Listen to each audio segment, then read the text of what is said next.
Alright, take like, I don't even know. A lot of takes.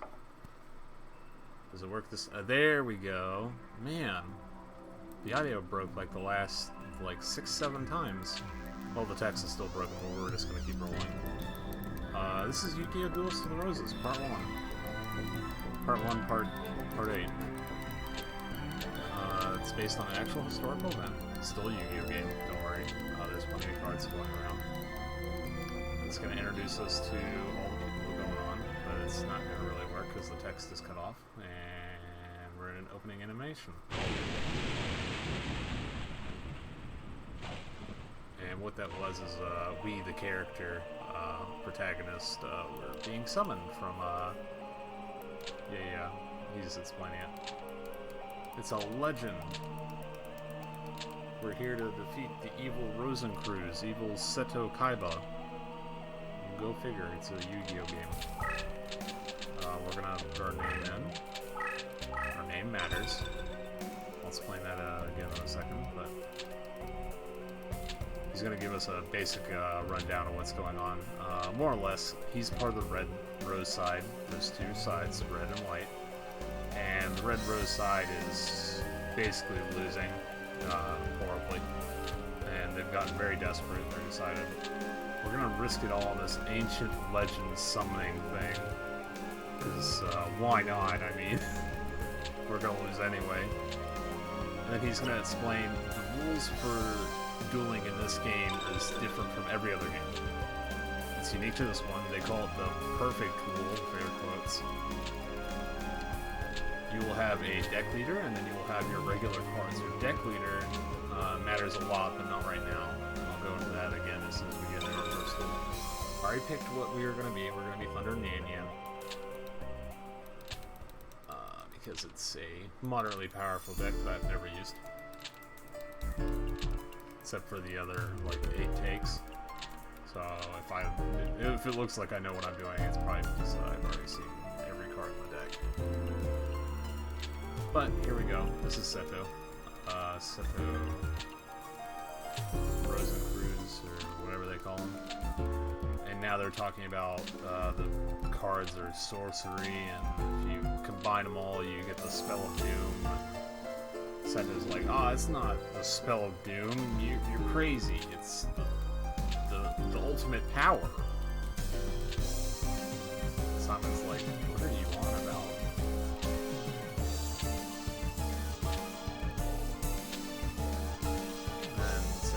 I have all the cards, because to summon us he needed all 16.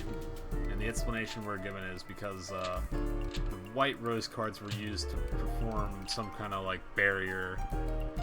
It worked as if they were right here, right now, so he was able to do something even though they weren't physically present.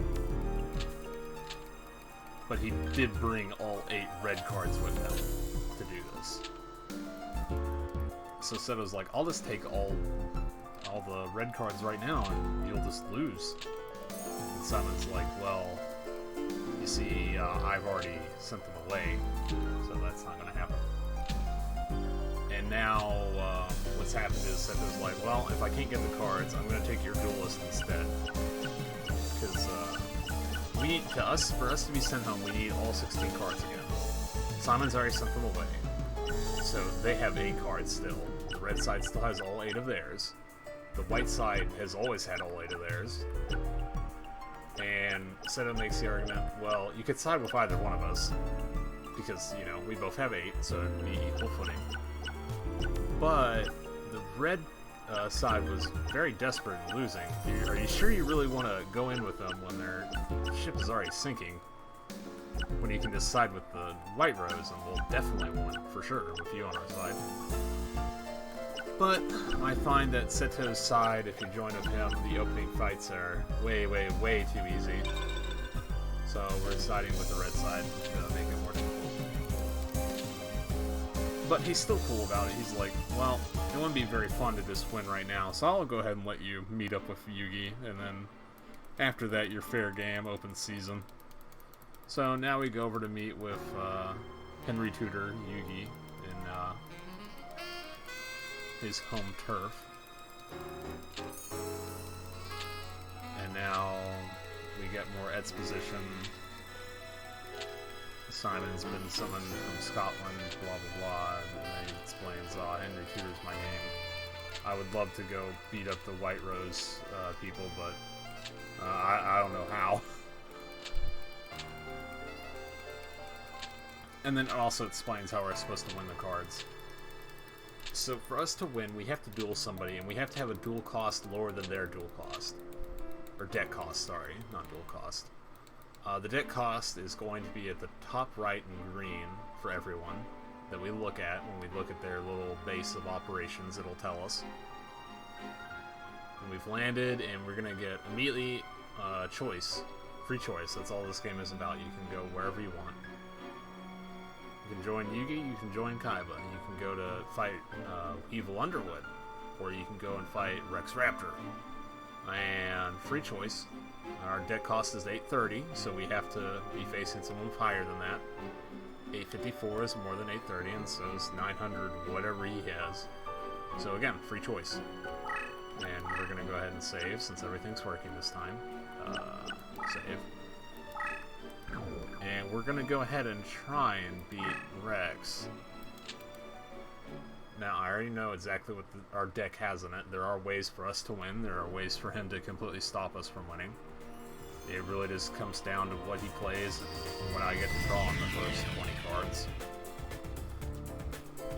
So let's see what we got.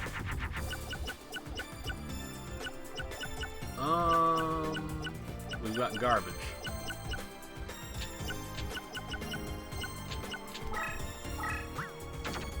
You're gonna see me doing this a lot in the beginning. Basically, all these thunder monsters are not gonna fuse with anything except for Baby Dragon, and even then that fusion isn't too great, so we're throwing all those out. There's a couple other things that can fuse with those, but none of them are really worth it in the long run, so we're not gonna do it. And we could throw out the Goddess of Whim and try and use her RNG effect for the fight, but RNG isn't very kind to me, so we're gonna cease and desist on that idea. Yeah, we're not gonna do that. We'll go ahead and throw this out. Start moving down this side. Oh, I didn't explain. So, in the top right and the top left, you can see my stats and his stats. Hold on, there's an effect going on. We'll explain that to you. As you see, he just got spellbound. It's like, well, what in the world's going on? This isn't Yu-Gi-Oh, is it? Okay, let's go back a little bit. You see this? This is me. This is my deck leader. The card I chose, Thunder Yan Yan. This is me. These little blue squares are where I'm allowed to summon from my hand, where I get to play the cards in my hand. In addition, I can choose to move one square. And there's people that break all these rules. They get... That's the basics. Okay? Now you see his cards like... I don't even know, like dark purple or whatever. That's because he's spellbound. You see in the bottom right, that's the wasteland, there's the SB1. That's how many turns he's spellbound for. He's spellbound for one turn. It's like, okay, what's spellbinding? Why did it occur? It's because this guy's effect is when he's flip face up, the opposing enemy is spellbound for one turn. And it's okay, what's spellbinding? Spellbinding is they are not allowed to move, they cannot change their battle position. They are stuck however they were when they were spellbound. For however long they're spellbound. If he wants to, here's another thing, you can overwrite your cards. Like if I wanted to, what is that? Well, we're not going to do it that way. We'll do it here in a second. Actually, will we? I don't know that we will.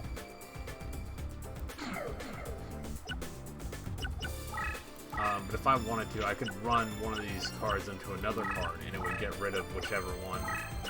Like, if that was my monster right there, and I ran this card into it, it would, the Electric Lizard would overwrite whatever I'm running it into.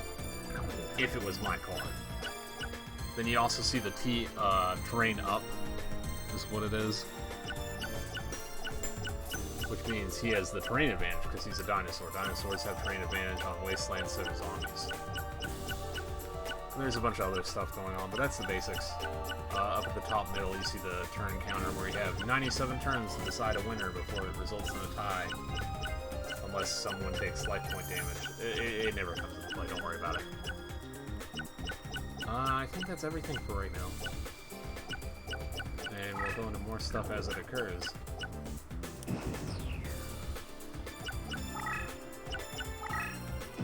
Oh.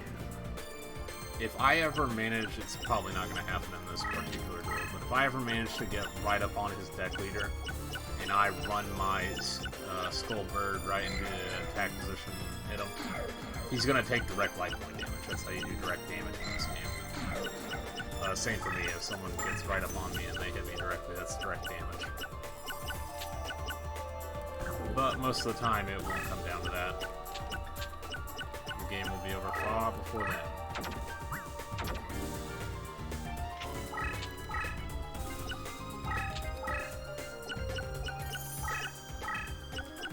For the most part, we just need to start looking for better cards. All these Thunder cards are really bad.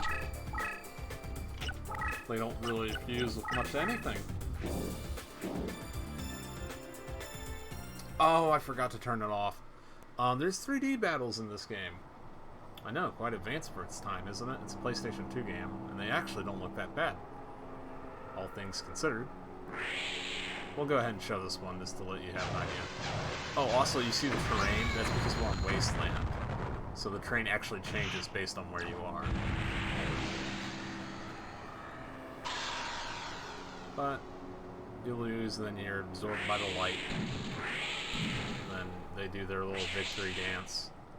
Whoever wins. And he won, so he does a little victory dance. Now, we're doing quite poorly on this side, to be honest. First things first, we're turning off that.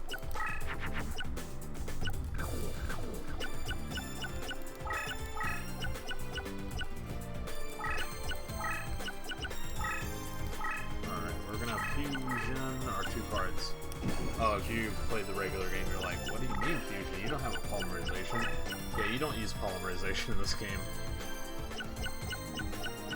You'll see the screen wig out from time to time. That's because this is an emulator. There's nothing I can do about it, as far as I'm aware.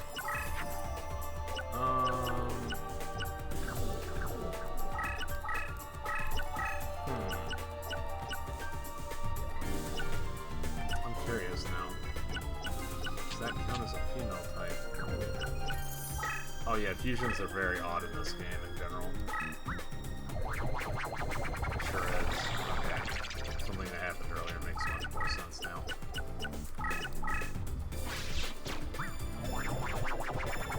Another thing that the screen just freaks out, there's nothing I can do about it. Alright, I'm going to try and explain the fusions that just occurred. If you run compatible cards into each other, they will fuse. Usually it's based on typing and attack. But sometimes there are card-specific fusions that only work between 2 cards and no other cards. I'll mention them if any occur, but it probably won't happen for a long time. The 2 fusions that we just did there was a female type plus a plant when it's less than 1800 attack on both cards. And you'll get Queen of the Autumn Leaves or whatever it is. The other fusion we did is if it's Winged Beast, I can talk, with less than 2300 attack plus a fire card, gets Crimson Sunbird.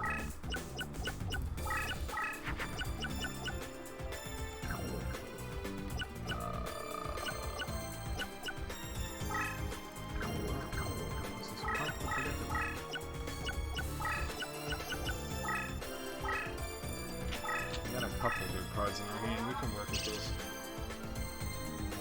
No, no.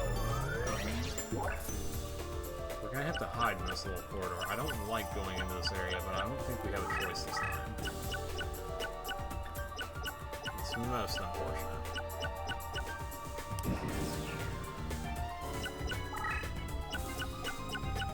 Our win condition for this fight is basically going to be we have to summon Pumpkin, the King of All Ghosts, and he has to not destroy it. Or we're more or less going to lose, and there's nothing we can do about it. aside from that, though, we can try and work on a couple other ideas.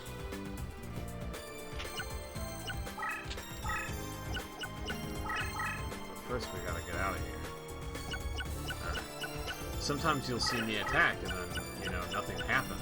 The reason for that is, you can put down spell cards and pretend like they're monsters. Yeah, this game breaks like every rule. If you even wanted to, I might have actually done it and not said anything. You can put spell cards in defense mode, and you can do the same thing with trap cards, and there's no way to know what's what. It's a real mind game to figure out what card your opponent put down and what they're doing, what their strategy is. Mostly, right now, I'm just going for life point damage. That's the only way we're going to get out of this mess. Thankfully, he is playing awful right now. He's falling for everything.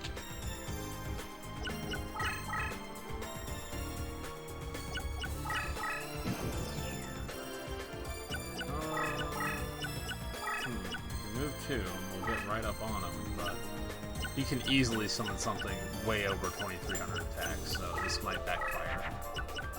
Oh, well, that's a nice trap card, but unfortunately, I don't think it's going to be much use.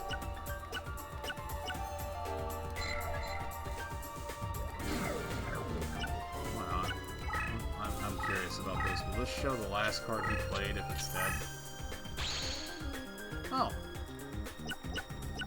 Imagine that. Well, now we know that's not a threat. I think that revealed his only other face-down card. Yeah. You know what all of his cards are now. And we can run this over, and now we have a way out of this little corridor we've dug ourselves into. Yeah, now we're getting somewhere.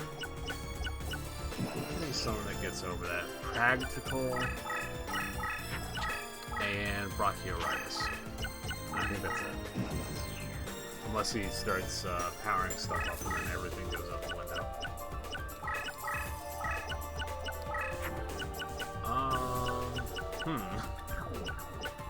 This is not great. The question is, what end do I summon?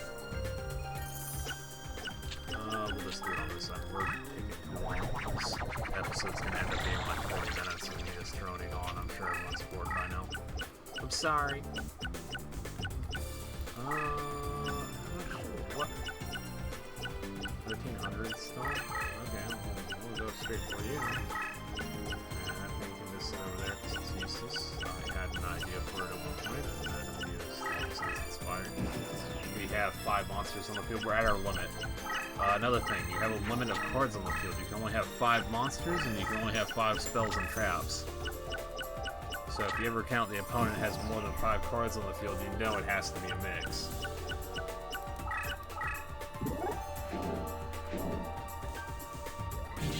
Is that gonna spellbind me? Please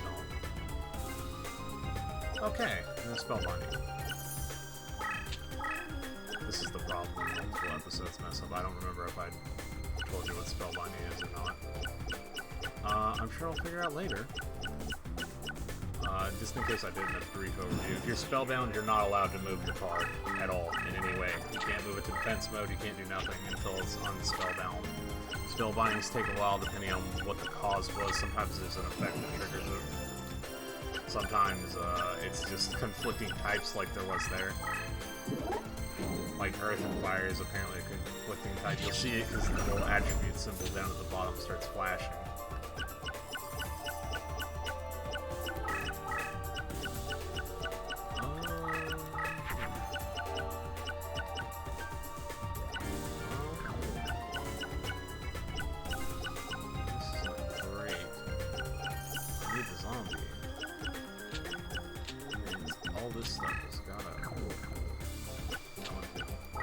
This stuff has got to go.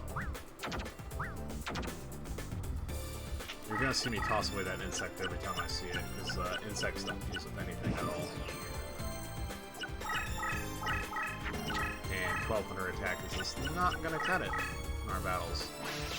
What in the world? He just ran over his own card.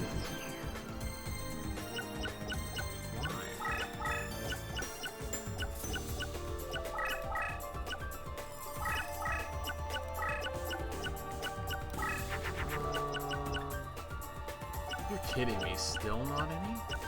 Oh, this is most unfortunate. Well, you know what they say. What is that? Oh.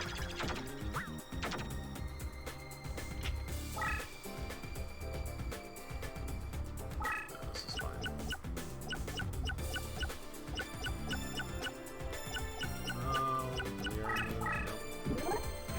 Alright, you can also put out Mega Zowler, like at any time, and that'll just block us out. Or if he goes on the offensive, he can crash. And when I say crash, I mean his attack will be equal to us and we'll both be destroyed.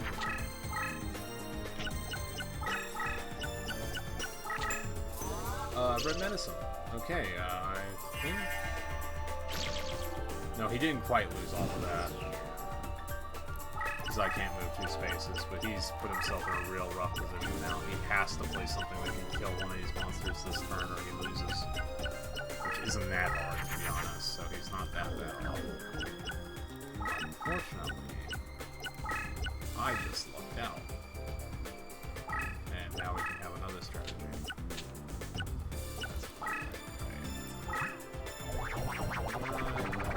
Unfortunately, he's trained down here. I don't know why. Well, I know why he's a zombie, but I don't know why zombies would be trained down on a mountain. It doesn't make much sense at all, but, you know, whatever. Usually it's like the light typings like Fairy or bad in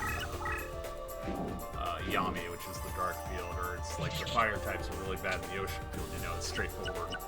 I don't know, I guess when you're a pile of bones, you're not too great at mountain hiking, I'm not sure. Well, that's the first game done. Dude, he ran over his own card again! Oh wait, no, that was mine. I lied. Ha! Played myself. Yeah, we got that win, and I think we got rid of enough of his cards, we'll actually not have any fake traps. If you win a game too quickly and they don't like get a chance to play any cards, also you'll see at the top it says Graveyard Slot Machine. This is how you get new cards.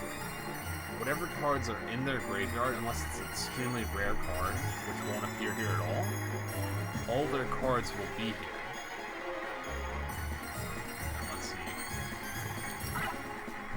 Okay. Alright, we can get 3 different ones. That's not too bad. If I managed to line up 3 in a row there, we would have gotten a super rare card like Summon Skull or Dark Magician or something like that.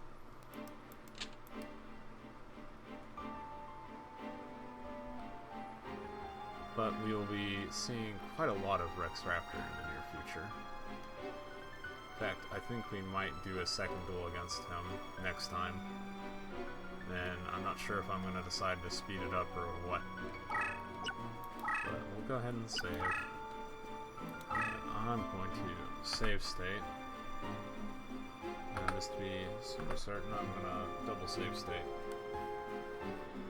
Alright, that's going to be all for part 1. Hopefully I didn't take an hour. We'll see in a second. Oh, when we won, 2 new paths opened up. We can, again, this game's all about choice. We can choose to either fight this guy, which we can't because our deck cost is too high. He's at 795 and we're at 830, so we'd have to do some management if we could even lower it. Or we can go for Darkness Ruler, or we can go back to the beginning and fight Weevil Underwood that we didn't choose earlier. So, lots of choices, lots of choices. And we'll be back next time. I hope everyone enjoyed part 1. I probably forgot something. If I did, I'll mention it either in the comments or in the next video. Till then, take care.